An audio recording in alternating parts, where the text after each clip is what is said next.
The bloodthirsty chupacabra has been sighted in the new Diabolical Desert structure deck for my card game Cryptid Fates. Go to cryptidcardgame.com to pre-order now, use the online deck builder, or join the community at reddit.com/r/cryptidccg. Happy Thanksgiving. But we've already had our Thanksgiving special.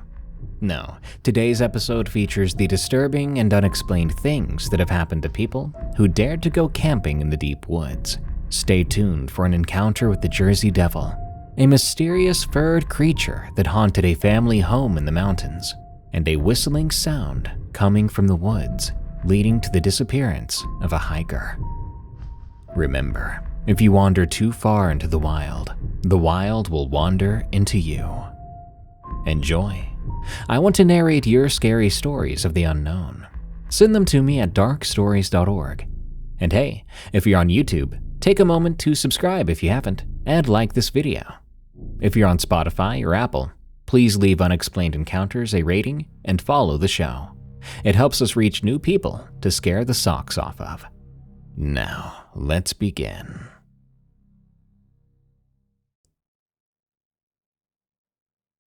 My Childhood Monster, from Margaret M.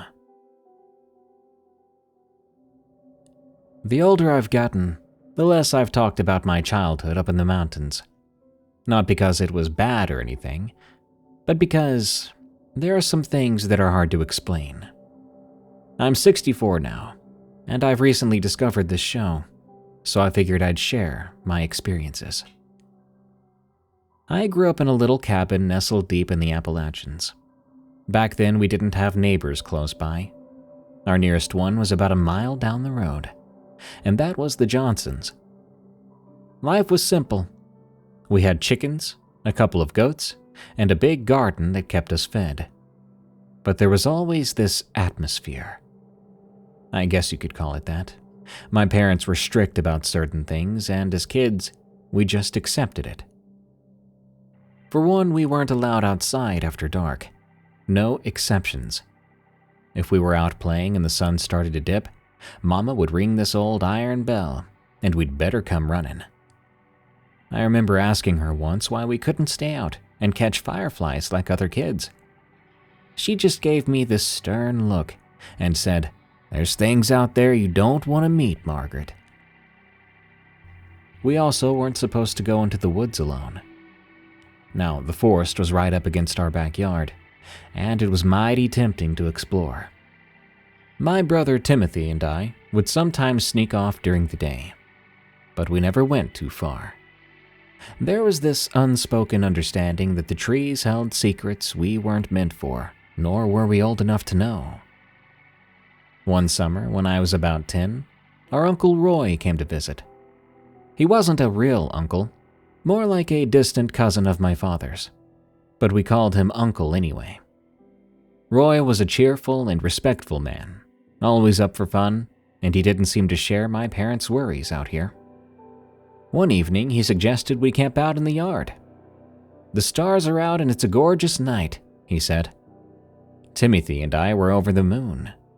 We begged Mama and Daddy to let us, and after some hemming and hawing, they agreed. But only if Roy stayed with us. We set up a big old canvas tent right in the middle of the yard, made a campfire, roasting marshmallows, the whole deal. Around 9 o'clock, Mama came out and told us to keep the fire low and reminded Roy to keep a close eye on us. He laughed and said we'd all be fine. Well, sometime in the middle of the night, I woke up to the sound of rustling outside the tent. I figured it was just the wind, maybe a raccoon. But then I heard footsteps, heavy, slow, and deliberate, circling around us. Timothy was awake too. I could hear him holding his breath. Uncle Roy sat up and put a finger to his lips, signaling us to stay quiet. The footsteps continued, sometimes stopping right outside the tent flap. There was a low growling sound, and it sounded much different than a bear or dog or coyote. All the things we were used to out here made me so scared I felt nauseous. We sat there huddled together, for some time. The animal outside, whatever it was, kept circling us, occasionally scratching lightly against the canvas. At one point, the silhouette of a large figure passed between the tent and the dying campfire. It was tall and hunched over, and it looked like it had pointed ears and a long snout. Uncle Roy reached over and grabbed his hunting knife, holding it tight but making no move to go outside. Eventually, the noises did stop. We sat there in silence until the first light of dawn peeked through the tent. When we finally came out, there were deep footprints all around the tent, much too big to be a dog's, and the stride was longer than a person. Uncle Roy told us not to mention this to our parents, saying it would just worry them. But of course, Mama seemed to know something had happened. She gave Roy a look when we came inside, and he just nodded slightly. After that, the rules got even stricter. No more camping outside, even with adult supervision. Over the years, other strange things happened. Our chickens started to disappear. At first, we thought it was a fox, maybe a weasel, but there were never any signs of a struggle or break-in. No feathers strewn about, no blood. The birds would just be gone. Daddy reinforced the coop, adding extra locks and even some metal bars over the windows. One morning we found the coop door wide open, even though the locks were still in place but unlatched. All the chickens were gone. Not a single one left. The oddest part was the locks weren't even broken. They were opened, as if someone had used a key. Lying near the coop was a tuft of coarse, dark fur that didn't match any animal we knew of. Daddy took the fur into town to show the sheriff, but they couldn't figure out what kind of creature it came from. That night, too, we heard howling, these long, creepy wails that echoed through the mountains. It wasn't the yipping of coyotes or the howl of a wolf.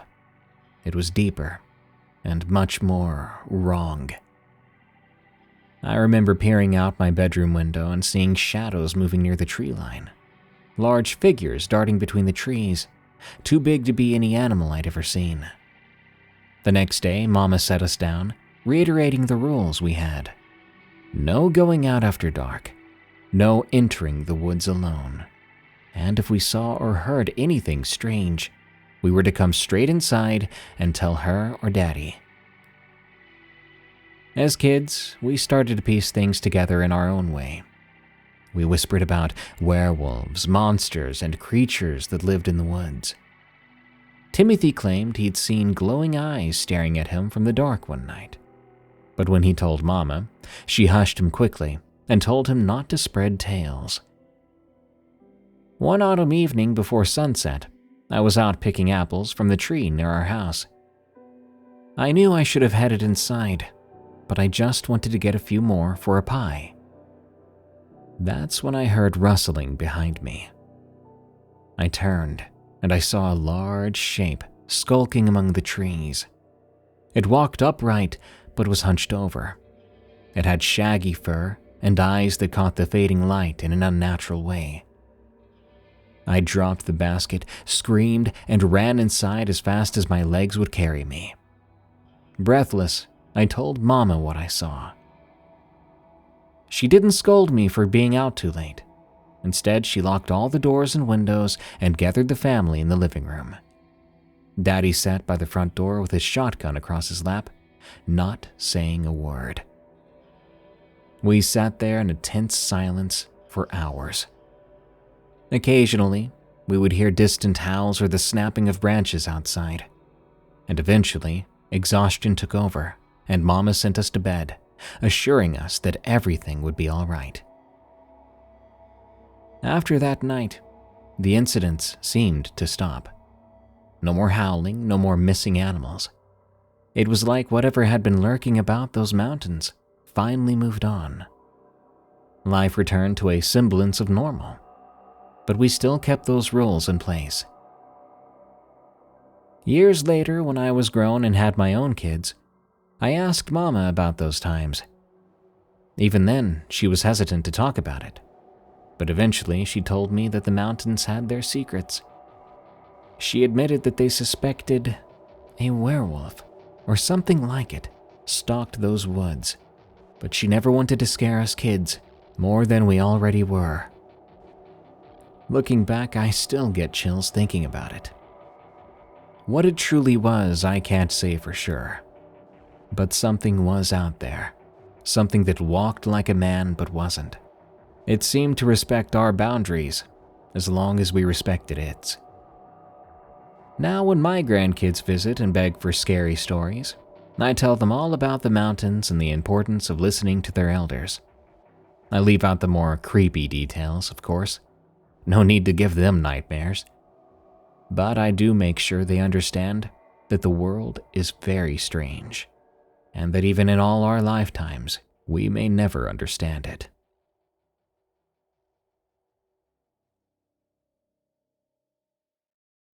Something is wrong with the animals in the deep woods.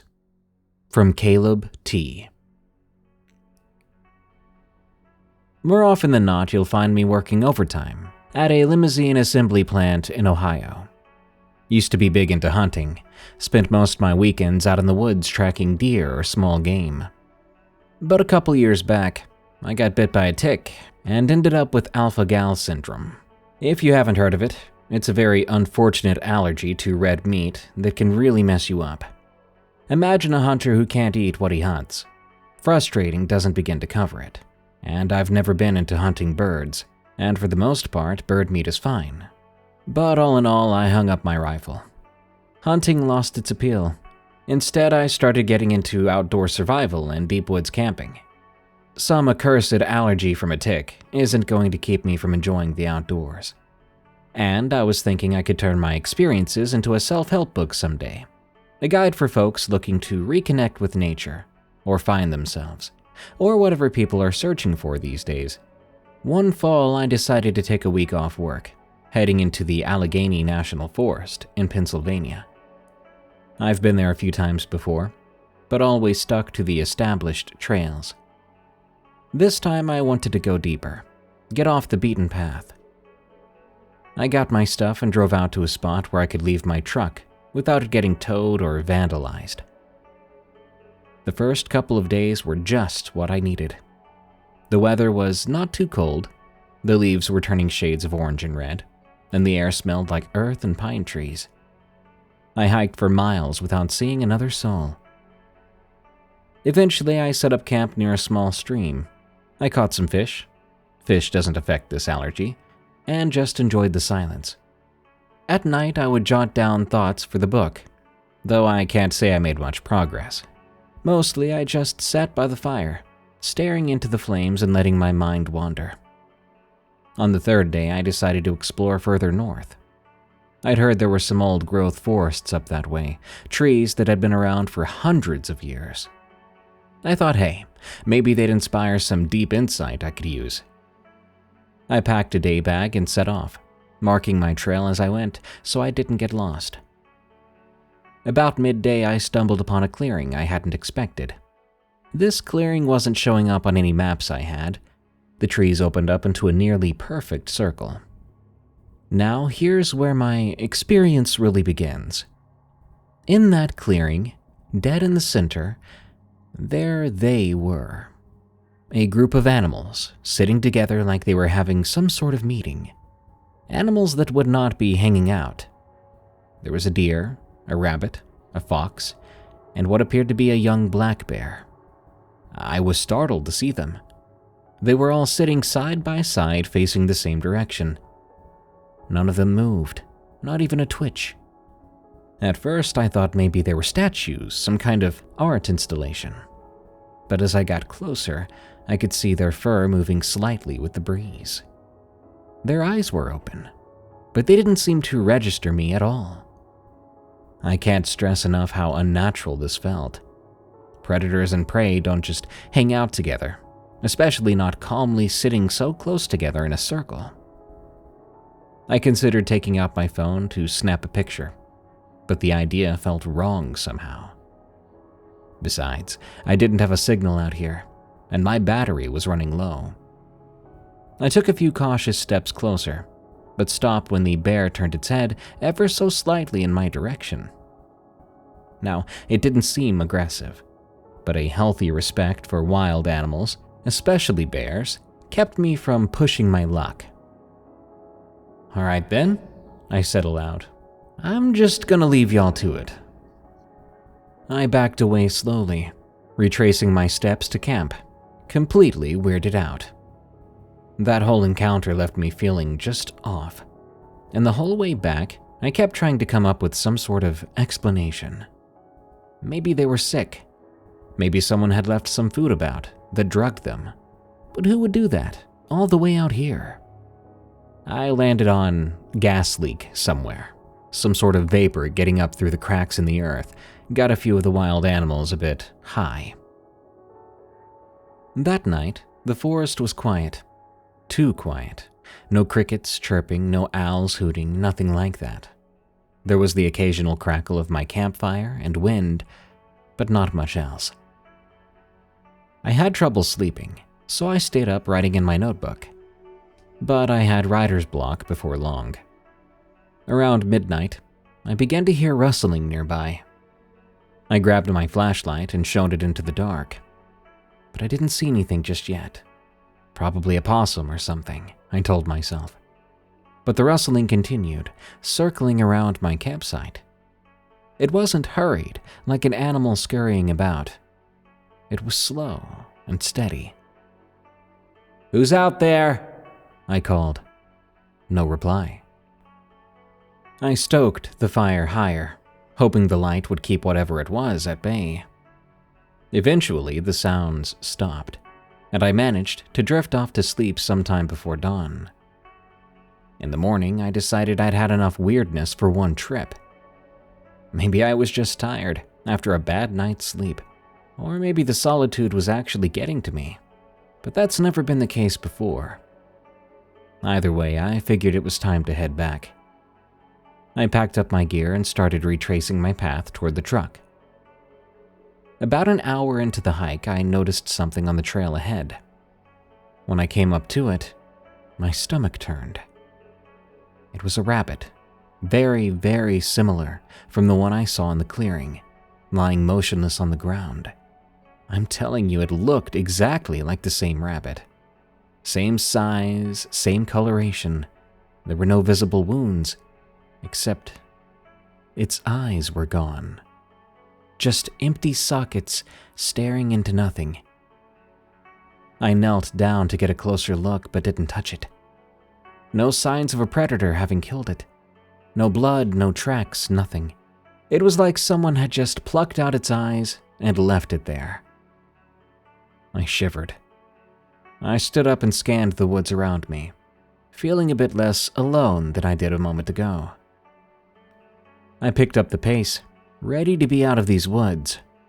But then, maybe a few hundred yards later, I came across a very familiar, now dead fox, and of course, it was in the same condition. Dead, eyes missing, body otherwise untouched. "This is not happening," I muttered. I thought about turning back, but heading deeper into the woods didn't seem like a better option. I decided to keep going, moving as quickly as I could without breaking into a full-on run. But then I found another one. The deer. That doe that I saw. She was lying on her side right in the middle of the trail as if I was supposed to find her. Eyes gone too, body otherwise in pristine condition. Was someone out here with me, leaving these animals for me to find? If so, what kind of message was that? I gripped the handle of my knife, though I wasn't sure what good that was going to do. I just kept moving. Eventually, of course, I made it to the bear cub. It was off the side of the trail, propped up against a tree like a child's stuffed animal. Same empty eye sockets, same eerie perfection otherwise. "Whoever's out there, this isn't funny," I yelled out to no one in particular, basically screaming at the trees. There was only silence in response.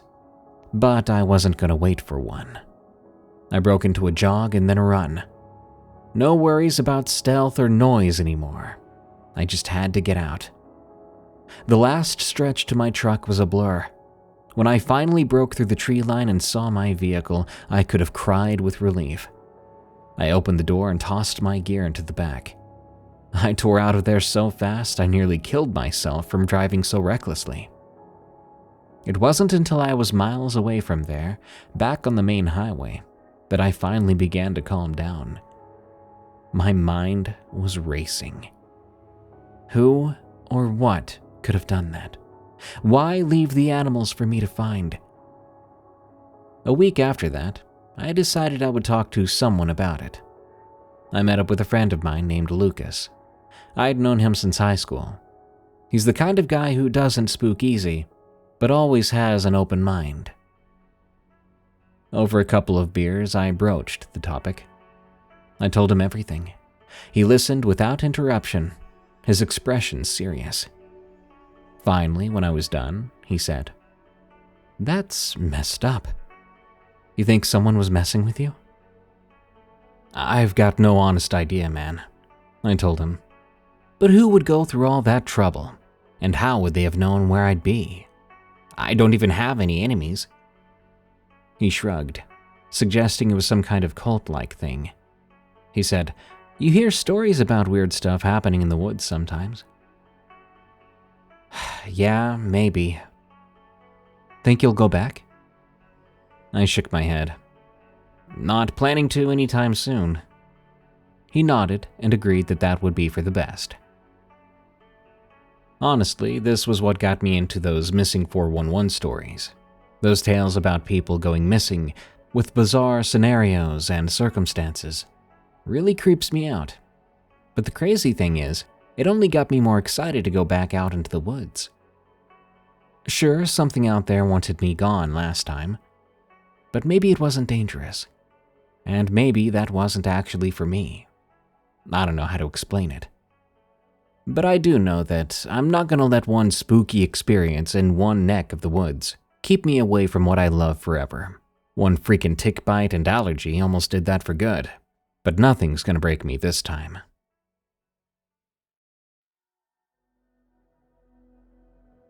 When the Whistling Comes. From Anonymous. I grew up deep in the Adirondack Mountains in upstate New York. Our family lived miles away from the nearest town, in a cabin my grandfather built himself. This was way back. We were self-sufficient, growing our own food and hunting, the whole deal. As a kid, I loved the freedom of the woods, and I'd often camp outside in our backyard, or go on overnight hikes with my older brother, Elijah. One summer, when I was about 12, Elijah and I decided to camp out at the nearby lake, a spot we'd been to plenty of times. It was a good 3-hour hike from the cabin, but we knew the trails like the back of our little hands. We packed some food and sleeping bags, heading out early in the morning. It was a good day with clear skies. We reached the lake by midday, setting up a small tent, then spent the afternoon fishing and skipping stones. When the sun started to set, we built a fire, roasting some marshmallows and telling each other ghost stories, trying to see who could spook the other more. Around 10 p.m., we decided to turn in. The fire was dying down and the forest was getting that kind of deep quiet you only hear when you're far from other people.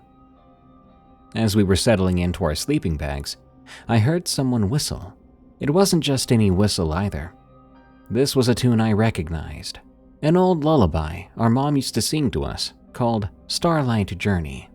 I thought maybe Mom and Dad had come to check on us, though that would have been weird, as they usually trusted us well to handle ourselves.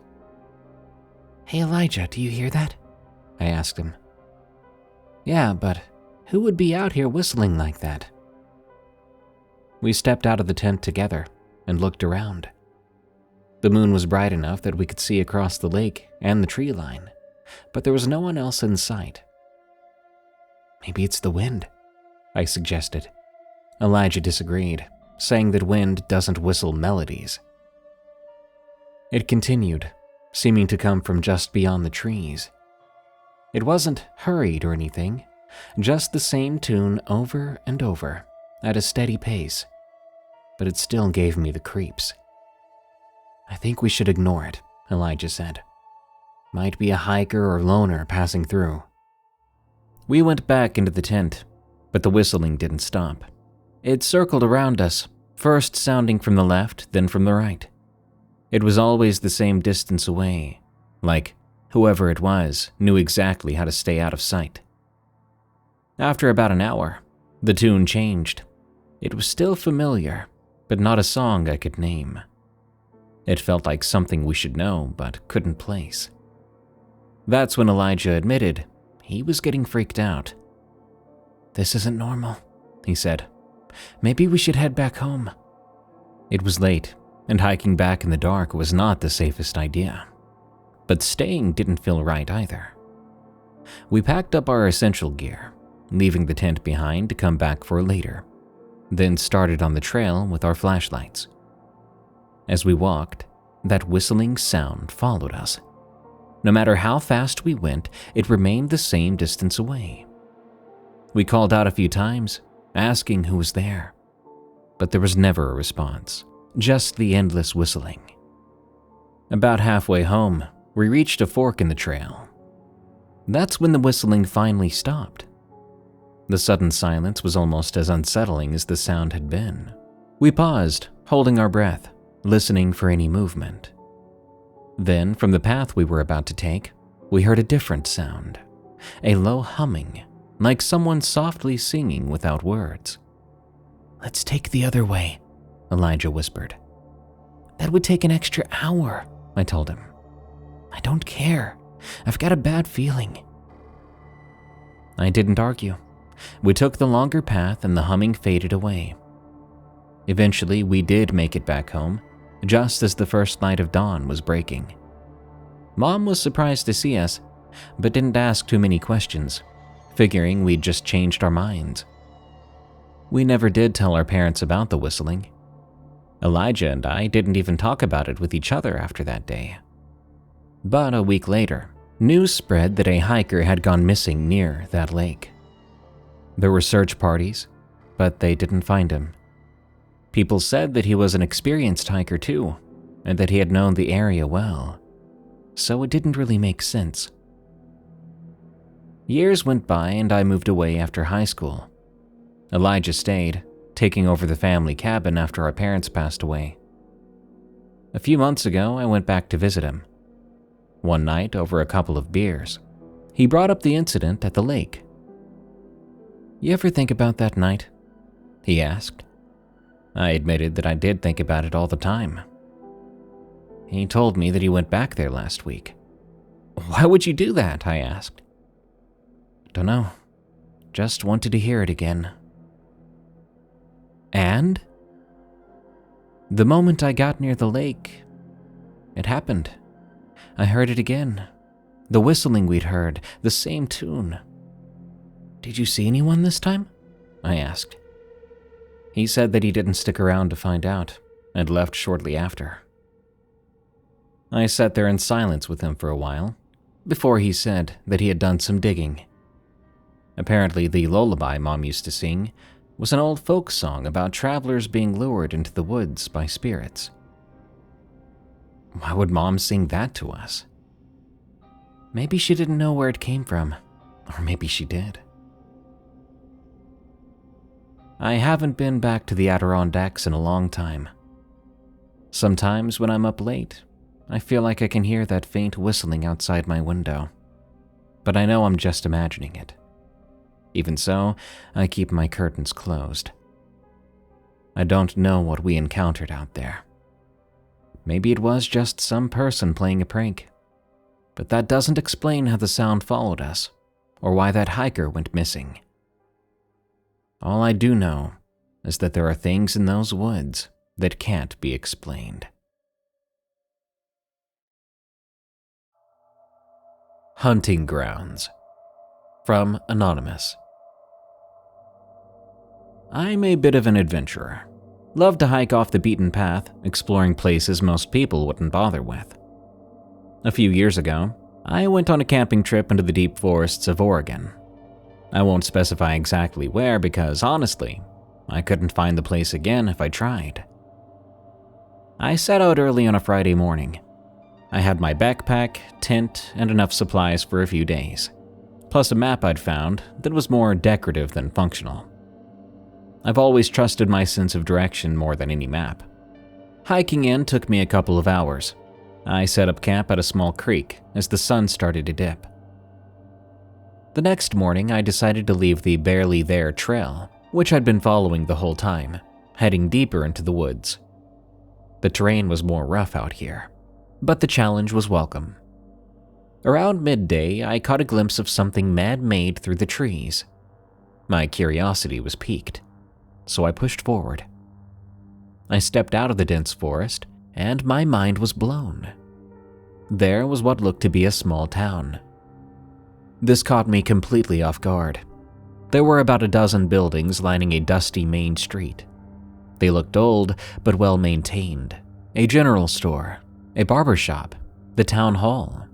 It was like I'd wandered into a movie set for an old western. But there was no one around, not a single soul. I even called out, but all I heard was my echoing voice in response. Cautiously, I headed down the main street, peering into the windows of the buildings. The barber shop had chairs lined up, but no tools or mirrors. The general store had shelves, but they were empty. It was honestly eerie. I was thinking maybe it was an old tourist attraction that got shut down. But then why wasn't it on any maps? And why was everything in such good shape? No graffiti, no signs of decay. Just abandonment. As I stood there, the silence was broken by a deep, resonating sound. It sounded like a foghorn, but we were nowhere near the ocean. It was so loud and sudden, I couldn't place where it was coming from. I looked around, covering my ears, trying to find it. It went on for about 10 seconds, then stopped abruptly. The silence afterward was much eerier than it was before. But that's also when I heard something else, a rapid clicking noise, like claws on a hard surface. It was distant, but it was definitely getting closer. Every time I turned, its source seemed to shift. My heart began to pound. I decided it was time to leave. I headed back the way I came, but after a few steps, I heard the claw steps again, this time more deliberate and faster. I glanced over my shoulder but saw nothing.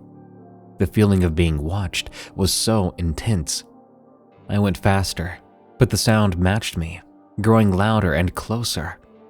I spotted a convenience store and sprinted towards it.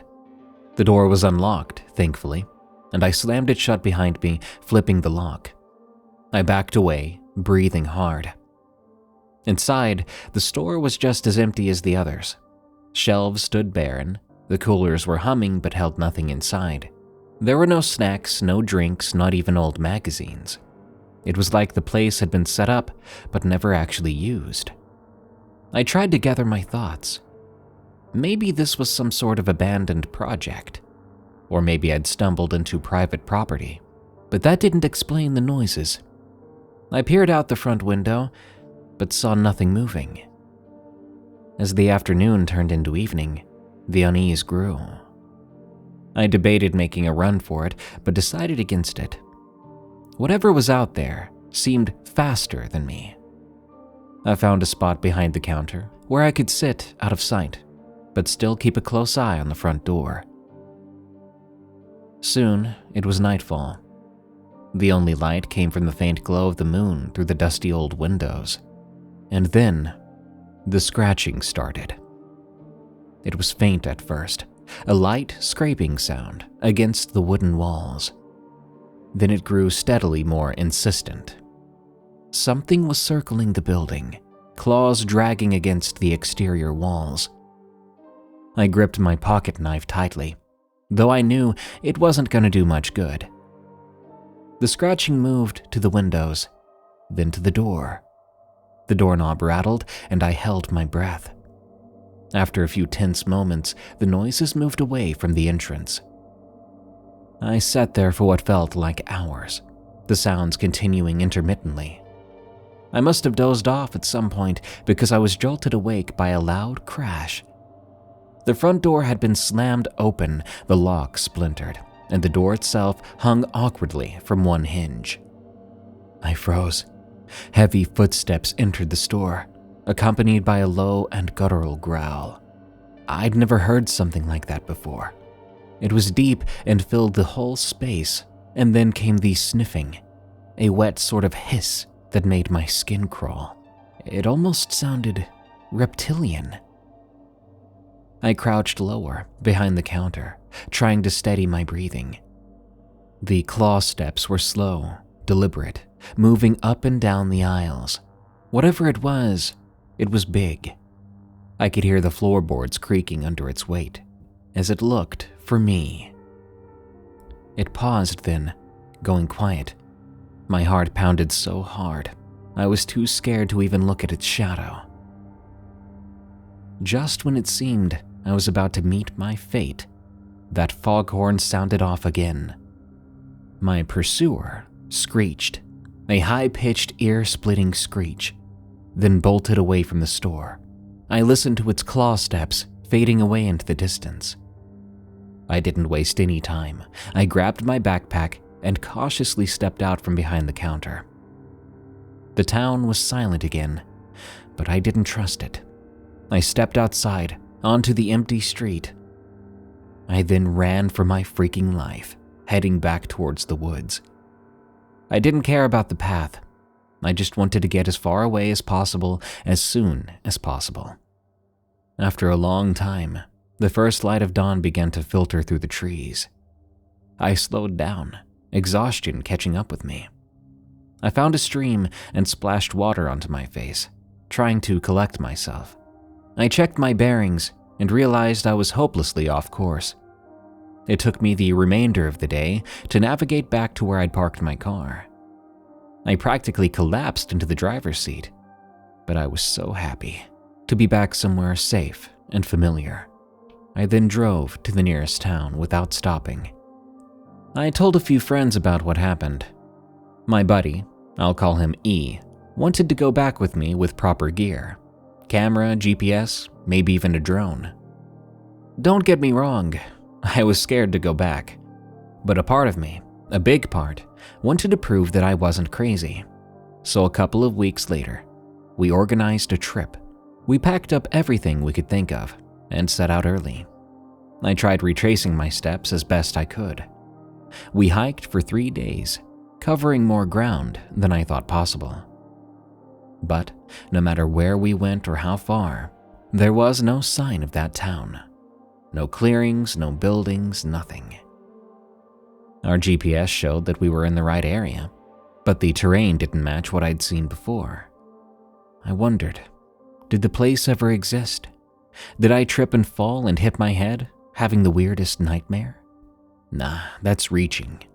I knew my experience actually happened. That town was out there somewhere. Even E reassured me, saying maybe I'd got turned around at some point, or if it was some kind of set, it had been taken down already. I still can't explain what happened. It was very, very real, but it just doesn't make sense why it's no longer there. But why was it ever there? What was the purpose of the place? What did the foghorn mean, and what was making those claw steps?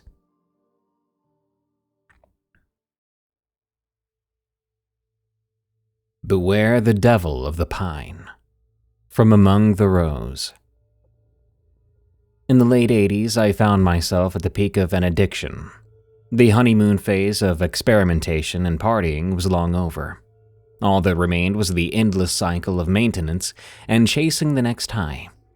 Inevitably, it led me to a place where I was broke and homeless. That place was the Pine Barrens. Everyone from Jersey or the surrounding states knows it, but for those who don't, the Pine Barrens is an enormous stretch of forest, over 1 million acres, spanning southern New Jersey. Most of the land is protected, preserving a wilderness rich with wildlife and even richer with legends.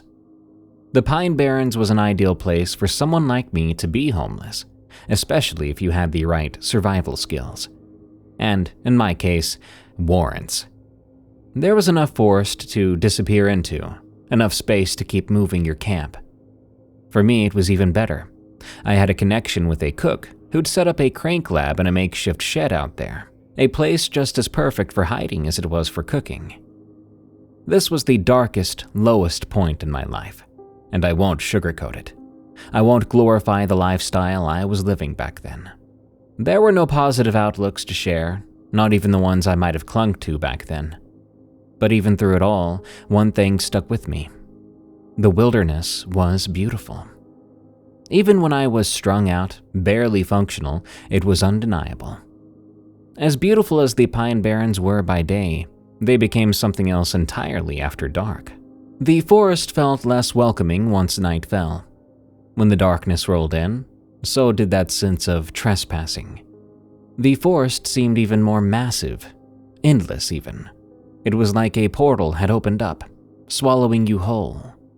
The place you thought you knew disappeared, replaced by something else, darker.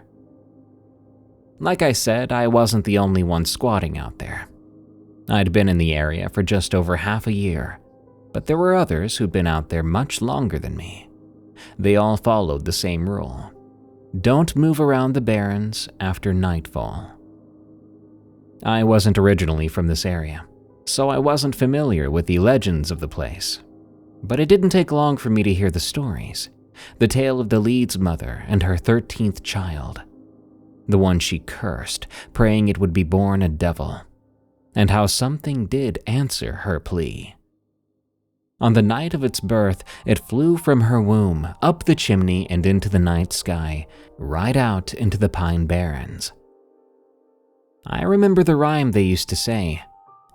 Mother Leeds, cold and crass, begged for a curse that would last. Satan heard, dark and sly, and shaped a child from fire and sky. Born of shadow and dark design, beware the devil of the pine. It seemed like everyone I met out there had a story about their encounter with the Jersey Devil. But as strung out as I was, even I wasn't high enough to buy into those tall tales and backwoods superstition. Until I did. It was nearing the end of September, maybe October. Hard to say, my sense of time was warped back then. But it was getting colder, with the occasional frost creeping in at night and early mornings. I'd been feeling the withdrawal hard for 2 days. My connection had been snatched up by the cops, and I hadn't been able to get my hands on anything since. I felt like complete crap. My body ached, I was so tired I could barely move. And by the second day, paranoia began to set in. A lot of people don't realize it, but the paranoia during withdrawal can be just as intense as when you're using. Night had fallen, and by then, it had been about 3 days since last I used. I was beyond exhausted, but I couldn't sleep. My mind was too restless, too anxious. I couldn't stop thinking about my connection getting arrested. What if the cops came back out here? Or worse, what if he flipped on me? He knew I was wanted. What if he had ratted me out? I'd already moved my camp twice that day, each time deeper into the barrens. But the longer I sat, the more every rustle in the trees seemed like the cops closing in on me. So I packed up, and I pushed even further in, deeper than I'd ever been before. I didn't know exactly where I was anymore, and in that moment, it actually made me feel less anxious. My logic was simple. If I didn't know where I was, how could they? I cleared a patch of earth, set up my tent, and built a small fire, just big enough to give me some warmth, but not so large it would give away my location if someone was out here looking for me. I tried to rest, but sleep still wouldn't come. I sat by the fire for hours, watching the darkness stretch and sway just beyond the flickering light. The stillness and quiet were soothing, easing the grip of my anxiety, but then I heard something. The soft popping of twigs in the distance. Crunch, pop, crunch, pop. It sounded high up, almost as if it were coming from the trees, not from the ground. As paranoid as I was about the cops, I knew they weren't climbing up into the treetops. I tried to calm myself, telling myself it was likely an owl or a raccoon leaping from limb to limb. But the noise kept getting closer and louder. I could tell now that the sound was not from small creatures. These limbs were huge, crashing to the ground with a violent thud. There was no way it was an owl. Nothing that small broke those branches. Then came the sharp, rapid crack and snap of multiple branches, followed by a massive thud that vibrated through the ground beneath me. I jumped to my feet, body stiff, ready to run but unsure if I should. I had no idea what was actually happening. I stood frozen, mouth agape, exhaling clouds of breath into the cold night air. My body was rigid, every muscle tensed as I listened closely. The silence stretched on until it finally outlasted my patience. I reached into my bag, retrieving my flashlight, and I slowly crept away from the light of my camp and into the brush toward the noise. Moving through the forest, I lit my path in short bursts, covering the flashlight's tip with my hand to briefly reveal my surroundings before concealing it again, just enough to see where I was going without giving away my position.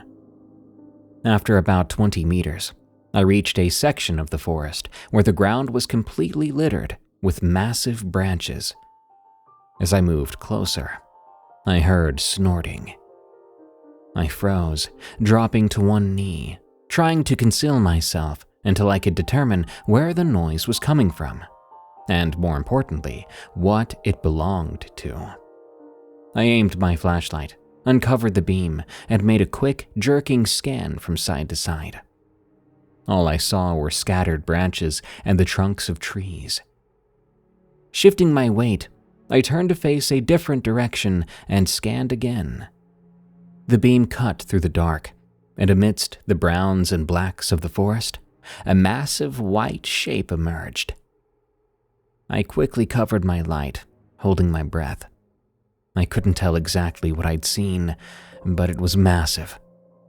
Tensing my body into a crouched ball, I prepared to spring backward and run toward my camp. Then, the creature began to snort, exhaling puffs of breath into the cold air. There was something oddly familiar about the sounds it made, strange but not threatening. As I listened, a sense of calm washed over me. Recognizing the noises, I slowly stood, fully exposed. I uncovered the flashlight completely, letting its beam fully illuminate the creature before me. The light revealed the massive white figure. My suspicions were correct. Standing in the middle of the woods was a huge white horse, its back turned toward me, facing the opposite way. I let out a sigh of relief at first, but that was short-lived. The longer I looked, the more I questioned why it was out here. Its tail and mane were tangled with leaves and broken twigs. As I stood there, pondering its presence, the horse slowly turned its head to look at me. My breath caught in my throat. Its eyes weren't reflecting the light, they were glowing, an eerie, unmistakable red. The horse exploded into motion, rearing back onto its hind legs and letting out a piercing, neighing cry. Then, with a thunderous crash, it dropped onto its front legs and broke into a full-speed charge straight at me. It barreled through the brush like a bulldozer, the stomping of hooves and snapping of branches loud and jarring. I leapt to the side, dodging the charge just in time as the massive animal thundered past me, missing me by inches. As I hit the ground, landing hard on my side, my flashlight slipped from my grip. Its beam danced wildly through the air, casting strange shapes and jagged lines into the dark. I rolled quickly to my feet, scrambling to retrieve the flashlight, which had landed a few feet away from me. Snatching it up, I jerked the beam from side to side, searching for the horse. Nothing. Just trees and empty space. The cold air was marked by the puffs of my breath. Everything was still. Everything was quiet.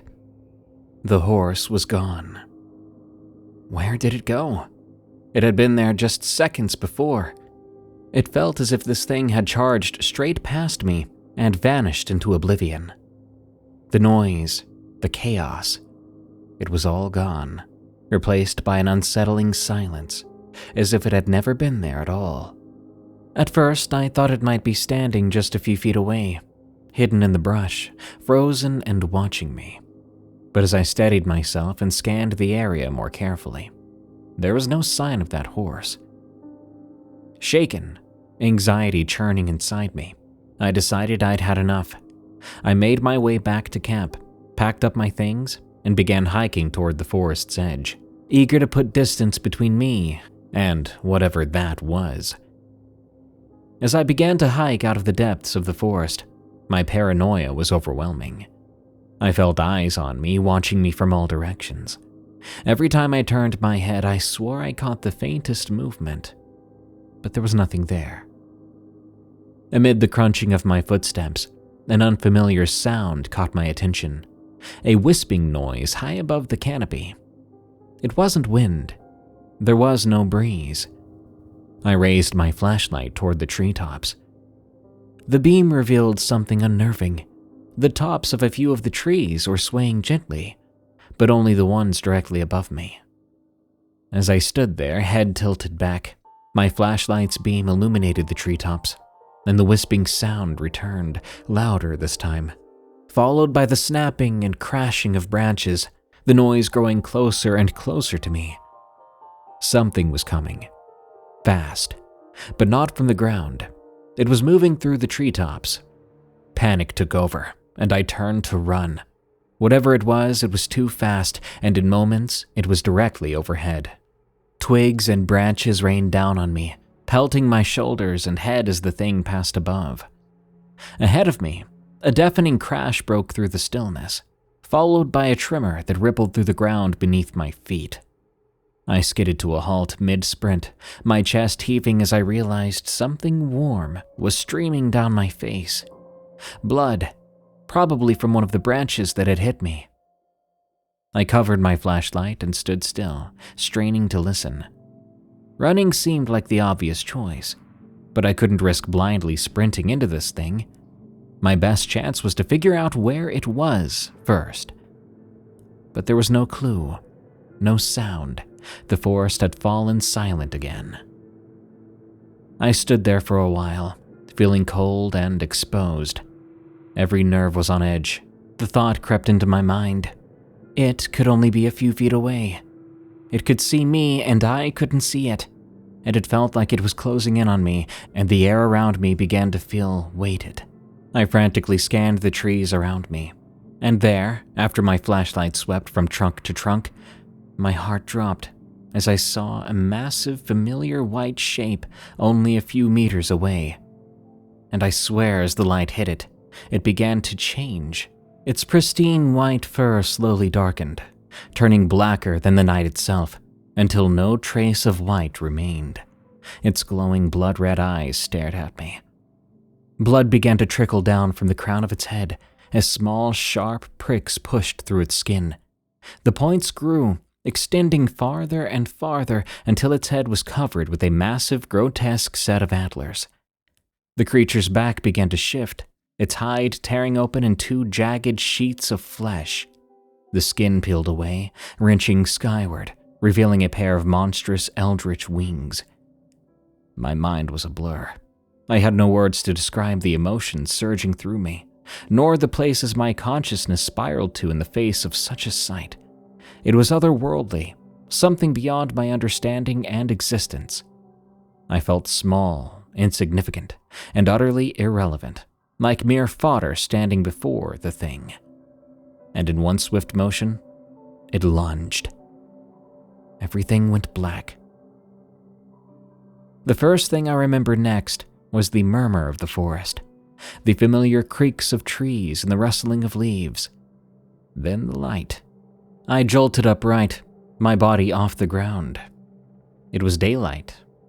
I looked around searching for that horse thing, but there was nothing. I was exactly where I'd been the night before, flashlight now dead but still in my hand, and all my gear still on my back. There was only me, just me and the forest. No signs of the thing I'd seen.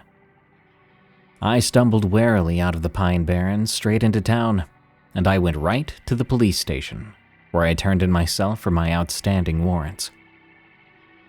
I was so terrified by what I'd seen that the only thing that had brought any sense of safety back into my life was that thought that if it wanted to get me, it would have to come through a cell door first. I served my time, got clean off drugs, and put myself through college. Eventually, I earned a degree in library science and became a librarian, but not in Jersey. I've shared my encounter in the Pine Barrens with others, and I always say I have no idea if what I saw was actually real or just a weird, withdrawal-induced hallucination. All I know is that it looked real and felt real. It impacted my life in real ways. I'd gone through withdrawals before and never hallucinated like that, but I also know it could be possible. Whether it was real or fake, it got me clean and turned my life around. Actual monster or drug-induced vision, I never want to see that much darkness and strangeness again. When you walk down evil and dark paths in life, you will always encounter evil and dark things. And I'd like to pose the question, whether these horrors are grounded in reality or just figments of our imagination. Is there really a difference between them? And beware the devil of the pine.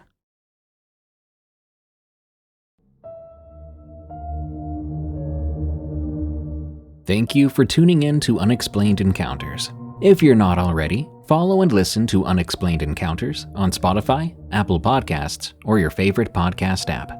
Leave us a rating while you're at it. Get some cool creepy merch at eeriecast.store. Check out my other show where I narrate scary work stories.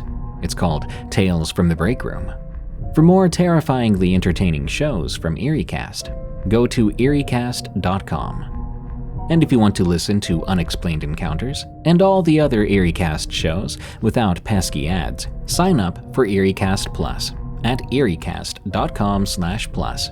You'll also get exclusive access to horror audiobooks only available to EerieCast Plus members. And you'll get 20% off our EerieCast.store merch through our members-only monthly discount code. Finally, if you have a scary story of the unexplained, send it to me at darkstories.org. I think that's about it. Thank you so much for joining us. Stay safe out there and stay creepy, because this world is a strange one.